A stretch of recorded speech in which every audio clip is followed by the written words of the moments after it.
Praise the lord. యెహోవా నామమునకు స్తుతి కలుగునుగాక. పవర్ ఆఫ్ ప్రైజ్కి మిమ్మను ప్రేమతో ఆహ్వానిస్తూ ఉన్నాను.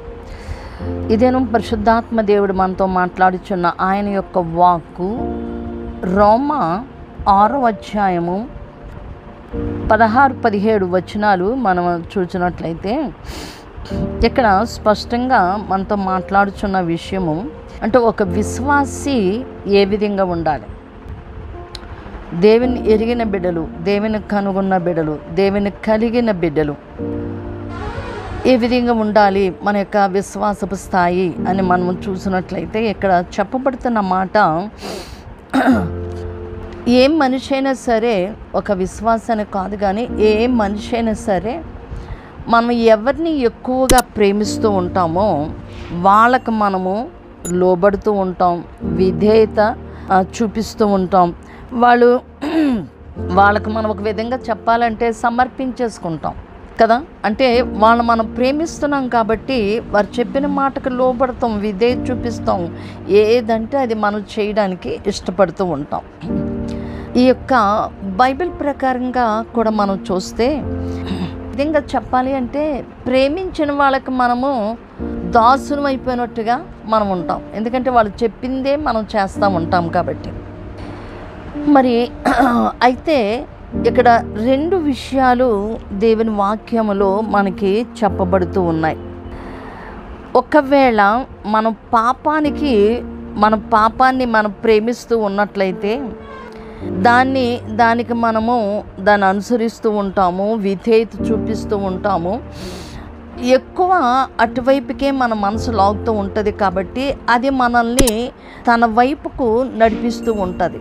పాపం దానికి ఇష్టం వచ్చినట్లు రీతిగా మనల్ని నడిపించుకుంటూ ఉంటుంది. అంటే పాపం మనకి యజమానుడిగా ఉన్నట్టుగా ఉంటుంది. అలా కాకుండా దేవుని వాక్యానికి మనం విధేయత చూపించి దేవునికి మనం సమర్పించుకుంటూ మన ఇష్టాన్ని మనం చేయకుండా దైవ చిత్తానుసారంగా మనము చేస్తూ ఉంటాం. అంటే అక్కడ దేవునికి మనము లోబడుతూ ఉన్నాం, ఆత్మానుసారంగా మనం ఉంటాం, ఆత్మ మనల్ని నడిపించినట్లుగా మనము నడిపించబడుతూ ఉంటాం. అంటే అక్కడ 2 యజమానులు ఉన్నట్టుగా మనకి కనబడుతూ ఉంది కదా. 2 యజమానులు మనకి కనబడుతూ ఉన్నారు. ఒకటి పాపము, రెండోది నీతి అనేది కనబడుతూ ఉంది. మనం పాపానికి లోబడుతూ ఉంటే పాపం మనల్ని తన వైపుకి ఈడ్చుకుని తన ఇష్టానుసారంగా నడిపించుకుంటూ ఉంటుంది. మనం నీతికి లోబడి విధేయత చూపిస్తూ ఉంటే మన జీవితం అంతా కూడా నీతిగా ముందుకి వెళుతూ ఉంటుంది. సో అందుచేతనే మనము పాపానికి బానిసలుగా ఉన్నామా, నీతికి బానిసలుగా ఉన్నామా, అంటే పాపానికి ఎక్కువ లోబడుతూ ఉన్నామా, నీతికి మనము ఎక్కువగా లోబడుతూ ఉన్నామా? మనం దేనికి లోబడుతూ ఉంటామో అదే మనలను ఏలుతూ ఉంటుంది.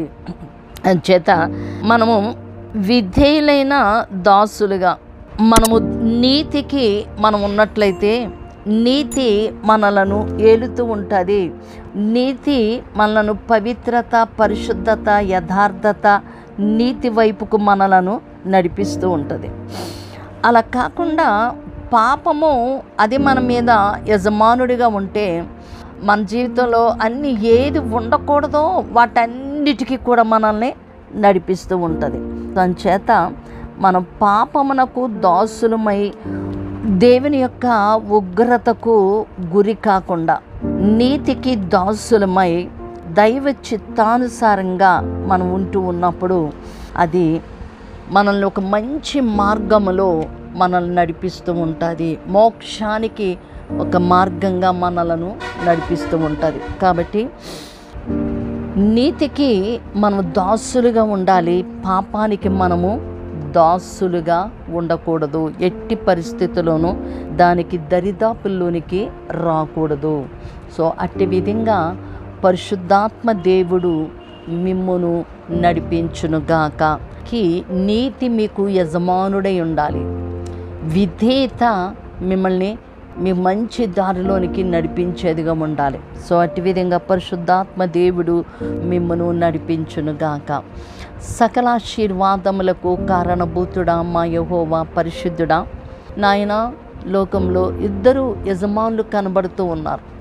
నాయన, దేనికి మేము లోబడాలో మమ్మలను నడిపించమని మేము కోరుతూ ఉన్నాం. నాయన, ఇంకా లోకముతో ఉండిపోయి ఉన్నట్లయితే, నాయన పాపానికి బానిసలై ఉన్నట్లయితే, నా దేవా వారి యొక్క జీవితము తండ్రి నరకానికే వెళ్ళిపోతూ ఉంది. నాయన, అట్టి దుస్థితి రానివ్వద్దు ప్రభువా. నాయన, మిమ్మల్ని అంగీకరించని వారిని మీ పాదాల దగ్గర పెడుతూ ఉన్నాను. అలాగే మిమ్మల్ని అంగీకరించి మిమ్మల్ని తెలుసుకుని కూడా నాయన నీతికి దాసులు కాకుండా, నాయన వారి ఇష్టానుసారంగా వారు జీవిస్తూ ఉన్నట్లయితే దయతో వారిని కనికరించి క్షమించి సరైన మార్గమందు వారిని నడిపించి నీతి, యథార్థత, పవిత్రత, పరిశుద్ధతకు వారు లోబడి జీవించినట్లుగా ఆత్మానుసారంగా ఉండడానికి నాయన అన్ని విషయాలలో మీకు విధేయత చూపించి నాయన మీ యొక్క రాజ్య వారసులుగా వారు ఉండుటకు మీ కృపను సంపూర్ణంగా అనుగ్రహించుచూ ఉన్నందుకు మీకు స్తోత్రాలు చెల్లిస్తూ ఉన్నాను. ఇంకా ఎవరైనా తప్పటడుగులేస్తూ ఉంటే, అటు ఇటు ప్రభువా ఊగిసలాడుతూ ఉంటే దయతో క్షమించి ప్రభువా నీ యందు వారిని స్థిరపరిచి బలపరిచి మీరు మహిమ తెచ్చుకోమని యేసు నామమున ప్రార్థించి పొంది ఉన్నాము తండ్రి. ఆమేన్. God bless you. మీ ప్రియ సహోదరి షారోన్ సువార్తరాజు. షలోమ్.